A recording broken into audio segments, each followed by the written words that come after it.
Welcome to Samba Samba. Enjoy the video. You should begin by confirming your project is saved and backed up. This avoids lost work. Next, choose what to export, the entire mix, a selection, or individual stems, because each path needs different settings.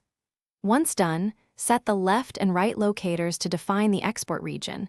That determines what logic will render. Make a quick decision about bounce in place versus export all tracks. This affects file organization and whether you need stems for mixing or a single stereo file. Now, open File, then Bounce, and select Project or Section to access all export options.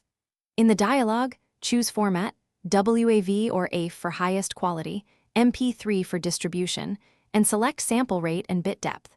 24-bit at your project sample rate is common for masters. Make sure to set dithering if reducing bit depth, and decide whether to include master effects or export dry stems. Also, enable or disable normalization, and check offline bounce to speed rendering when appropriate. Click Bounce and choose a destination folder. Name files with clear versioning so you can track revisions. After export, immediately verify the file in a different audio player to catch glitches, clicks, level changes, or missing stems.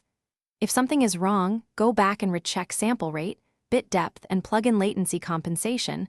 Sometimes a plugin or mismatched rates causes silence or pops. Finally, if exports fail repeatedly, try offline bounce. Disable problematic plugins and export stems to isolate the issue. Thanks for watching. Consider subscribing if we helped you.